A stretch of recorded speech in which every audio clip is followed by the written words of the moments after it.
आध्यात्मिक संस्कार।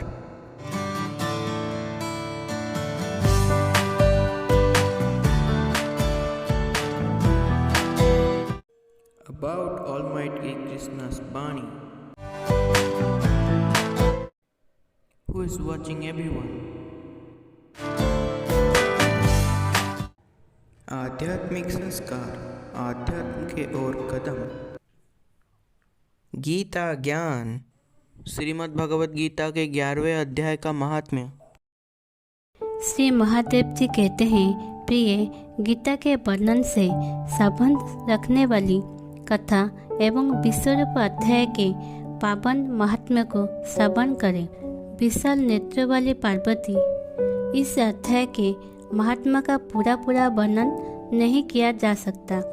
इसके संबंध में सहस्त्र कथाएं हैं। उनमें से एक यही कही जाती है।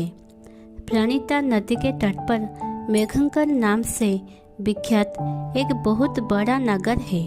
उसके प्रकार और गोपुर बहुत ऊंच हैं। वहाँ बड़ी बड़ी विश्रामशालाएं हैं, जिनमें सोने के खंभे शोभा दे रहे हैं। उस नगर में श्रीमान सुखी, शांत, सदाचारी तथा जितेंद्रिय मनुष्य का निवास है। वहाँ हाथ में सारंग नामक धनुष धारण करने वाले जगदीश्वर भगवान विष्णु विराजमान हैं। वे परम ब्रह्म के साकार स्वरूप हैं। संसार के नेत्र को जीवन प्रदान करने वाले हैं। उनका गौरवपूर्ण श्री विग्रह भगवती लक्ष्मी के नेत्र कमल द्वारा पूजित होता है। भगवान की वह झांकी वामन अवतार की है। मेघ के समान उनका श्याम वर्ण तथा कोमल आकृति है। वक्ष स्थल पर श्री वत्स का चिन्ह शोभा पाता है। वे कमल और वनमाला से विभूषित हैं। अनेक प्रकार के आभूषणों से सुशोभित हैं। भगवान वामन रत्नयुक्त समुद्र के सदृश जान पड़ते हैं। पीताम्बर से उनके श्याम विग्रह की कांति ऐसी प्रतीत होती है मानो चमकती हुई बिजली से घिरा हुआ स्निग्ध मेघ शोभा पा रहा हो। उन भगवान वामन का दर्शन करके जीव जन्म एवं संसार के बंधन से मुक्त हो जाता है। उस नगर में मेखला नामक महान तीर्थ है, जिसमें स्नान करके मनुष्य शाश्वत वैकुंठ धाम को प्राप्त होता है। वहाँ जगत के स्वामी करुणासागर भगवान नृसिंह का दर्शन करने से मनुष्य 7 जन्मों के किए हुए घोर पाप से छुटकारा पा जाता है। जो मनुष्य मेखला में गणेश जी का दर्शन करता है, वह सदा दुष्तर विघ्नों को भी पार हो जाता है। उसी मेघंकर नगर में कोई श्रेष्ठ ब्राह्मण थे, जो ब्रह्मचर्य परायण, ममता और अहंकार से रहित वेद शास्त्र में प्रवीण, जितेंद्रिय तथा भगवान वासुदेव के शरणागत थे। उनका नाम सुनंद था। प्रिय, वे सारंग धनुष धारण करने वाले भगवान के पास गीता के 11वें अध्याय विश्वरूप दर्शनायोग का पाठ किया करते थे। उस अध्याय के प्रभाव से उन्हें ब्रह्म ज्ञान की प्राप्ति हो गई थी। परमानंद संदेह से पूर्ण उत्तम ज्ञानमयी समाधि के द्वारा इंद्रियों के अंतर्मुख हो जाने के कारण वे निश्चल स्थिति को प्राप्त हो गए थे और सदा जीवन मुक्त योगी की स्थिति में रहते थे। एक समय जब बृहस्पति सिंह राशि पर स्थित थे, महायोगी सुनंद ने गोदावरी तीर्थ का यात्रा का आरंभ की। वे क्रमशः बिरजा तीर्थ, तीरा तीर्थ, कपिला संगम, अष्ट तीर्थ, कपिला द्वार, नृसिंहवन, अंबिकापुरी तथा करस्थानपुर आदि क्षेत्र में स्नान और दर्शन करते हुए विवाह मंडप नामक नगर में आए। वहां उन्होंने प्रत्येक घर में जाकर अपने ठहरने के लिए स्थान नहीं मिला। अंत में गांव के मुखिया ने उन्हें एक बहुत बड़ी धर्मशाला दिखा दी। ब्राह्मण ने स्थितियों सहित उसके भीतर जाकर रात में निवास किया। सवेरा होने पर उन्होंने अपनों को तो धर्मशाला के बाहर पाया, किंतु उनके और साथी नहीं दिखाई दिए। वे उन्हें खोजने के लिए चले। इतने में ही ग्रामपाल से उनकी भेंट हो गई। ग्रामपाल ने कहा, मुनिश्रेष्ठ, तुम सब प्रकार से दीर्घायु जान पड़ते हो। सौभाग्यशाली तथा पुण्यवान पुरुषों में तुम सबसे पवित्र हो। तुम्हारे भीतर कोई लोकांतर प्रभाव विद्यमान है। तुम्हारे साथी कहाँ गए और कैसे इस भवन से बाहर हुए, इसका पता लगाओ।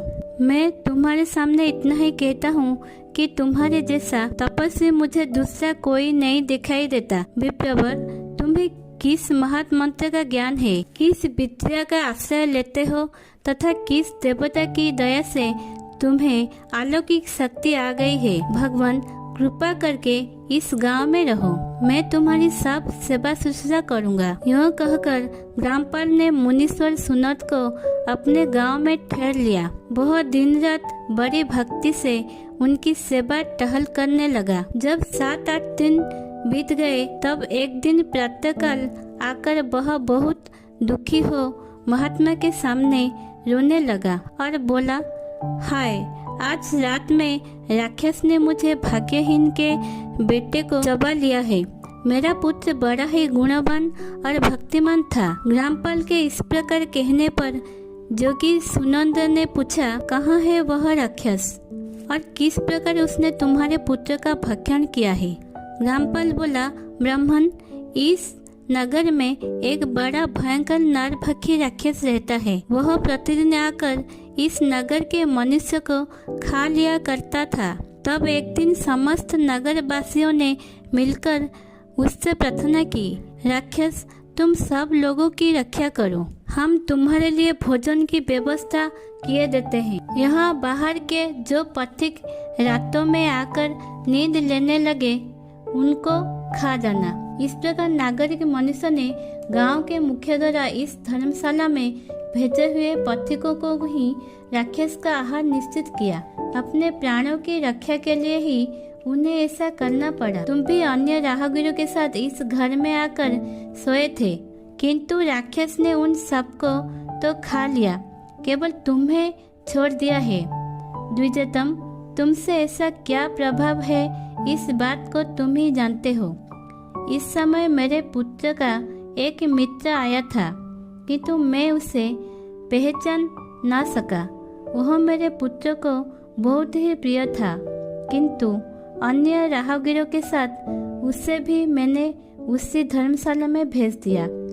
मेरे पुत्र ने जब सुना कि मेरा मित्र भी उसमें प्रवेश कर गया है, तब वह उसे वहां से ले आने के लिए गया, परंतु राक्षस ने उसे भी खा लिया। आज सवेरे मैंने बहुत दुखी होकर उस पिशाच से पूछा, ओ दुष्टात्मन, तूने रात में मेरे पुत्र को भी खा लिया।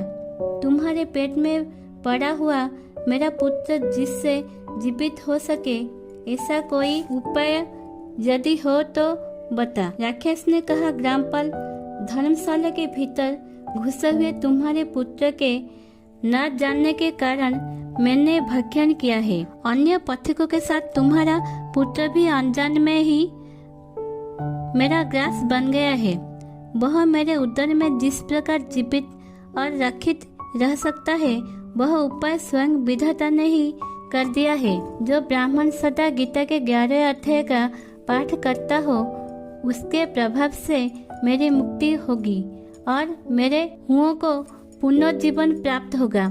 यहाँ कोई ब्राह्मण रहते हैं जिनको मैंने एक दिन धर्मशाला से बाहर कर लिया था। वे निरंतर गीता के 11 अध्याय का जप किया करते हैं।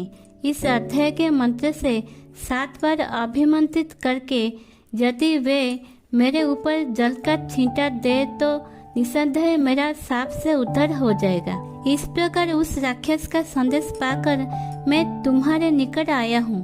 ब्राह्मण ने पूछा, ग्रामपाल, जो रात में सोए हुए मनुष्य को खाता है, वह प्राणी किस पाप से राक्षस हुआ है? ग्रामपाल बोला, ब्राह्मण, पहले इस गांव में कोई किसान ब्राह्मण रहता था। एक दिन वह अगहनी के खेत की क्यारियों की रक्षा करने में लगा था। वहां से थोड़ी ही दूर पर एक बहुत बड़ा गिद्ध किसी राही को मारकर खा रहा था। उसी समय एक तपस्वी कहीं से आ निकल जो उस राही को बचाने के लिए दूर से ही दया दिखाते आ रहे थे। गिद्ध उस रही को खाकर आकाश में उड़ गया। तब तपस्वी ने कुपित होकर उस किसान से कहा, ओ दुष्ट हलवा है, तुझे धिक्कार है, तू बड़ा ही कठोर और निर्दयी है। दूसरे की रक्षा से मुंह मोड़कर केवल पेट पालने के धंधे में लगा है। तेरा जीवन नष्ट प्राय है। अरे जो चोर, दाढ़ वाले जीव, सर्प, शत्रु, अग्नि, विष, जल, गिद्ध, राक्षस, भूत तथा बेताल आदि के द्वारा घायल हुए मनुष्य की शक्ति होते हुए भी उपेक्षा करता है, वह उनके वध का फल पाता है। जो शक्तिशाली होकर भी चोर आदि के चंगुल में फंसे हुए ब्राह्मणों को छुड़ाने की चेष्टा नहीं करता, वह घोर नरक में पड़ता और पुनः भेड़ियों की योनि में जन्म लेता है। जो वन में मारे जाते हुए तथा गुत्थ और व्याघ्र की दृष्टि में पड़े हुए जीव की रक्षा के लिए छोड़ो की पुकार करता है, वह परम गति को प्राप्त होता है। जो मनुष्य गांव की रक्षा के लिए व्याघ्र, भील तथा दुष्ट राजाओं के हाथ से मारे जाते हैं, वे भगवान विष्णु के उस परम पद को पाते हैं, जो योगियों के लिए भी दुर्लभ है। सहस्र अश्वमेघ और 100 वाजपेयी यज्ञ मिलकर शरणागत रक्षा की 16वीं कला के बराबर भी नहीं हो सकते। दिन तथा भयभीत जीव की उपेक्षा करने से पुण्यवान पुरुष भी समय आने पर कुंभीपाक नामक नरक में पकाया जाता है। तूने दुष्ट गिद्ध के द्वारा खाए जाते हुए राही को देखकर उससे बचाने से समर्थ होते हुए भी जो इसकी रक्षा नहीं की, इससे तू निर्दयी जान पड़ता है, अतः तू राक्षस हो जा। हलवाहा बोला, महात्मन, मैं यहाँ उपस्थित अवश्य था, किंतु मेरे नेत्र बहुत देर से खेत की रक्षा में लगे थे, अतः पास होने पर भी गिद्ध के द्वारा मेरे जाते हुए इस मनुष्य को मैं नहीं जान सका, अतः मुझ दिन पर आपको अनुग्रह करना चाहिए। तपस्वी ब्राह्मण ने कहा, जो प्रतिदिन गीता के 11वें अध्याय का जप करता है, इस मनुष्य के द्वारा अभिमंत्रित जल जब तुम्हारे मस्तक पर पड़ेगा, उस समय तुम्हें साप से छुटकारा मिल जाएगा। यह कहकर तपस्वी ब्राह्मण चले गए और वह हलवाला राक्षस हो गया। अतः द्विजश्रेष्ठ, तुम चलो और 11वें अध्याय से तीर्थ के जल को अभिमंत्रित करो, फिर अपने ही हाथ से उस राक्षस के मस्तक पर उसे छिड़क दो। ग्रामपाल की यह सारी प्रार्थना सुनकर ब्राह्मण को हृदय करुणा से भर आया। वे बहुत अच्छा कहकर उसके साथ राक्षस के निकट गए। वे ब्राह्मण जोगी थे। उन्होंने विश्वरूप दर्शन नामक 11वें अध्याय से जल अभिमंत्रित करके उस राक्षस के मस्तक पर डाला। गीता के 11वें अध्याय के प्रभाव से वह साप से मुक्त हो गया। उसने राक्षस देह का परित्याग करके चतुर्भुज रूप धारण कर लिया तथा उसने जिन सहस्रों पथिकों का भक्षण किया था, वे भी शंख, चक्र एवं गदा धारण किए चतुर्भुज रूप हो गए। तत्पश्चात वे सभी विमान पर आरूढ़ हुए।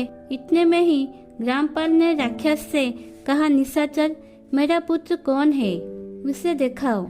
उसके वह कहने पर दिव्य बुद्धि वाले राक्षस ने कहा, ये जो तमाल के समान श्याम 4 भुजाधारी माणिक्यमय मुकुट से सुशोभित तथा दिव्य मणियों के बने हुए कुंडलों से अलंकृत है, हार पहनने के कारण जिनके कंधे मनोहर प्रतीत होते हैं, जो सोने के भुज बंदों से विभूषित कमल के समान नेत्र वाले स्निग्ध रूप तथा हाथ में कमल लिए हुए हैं और दिव्य विमान पर बैठकर देवत्व को प्राप्त हो चुके हैं, इन्हीं को अपना पुत्र समझो, उन्हीं को अपना पुत्र समझो।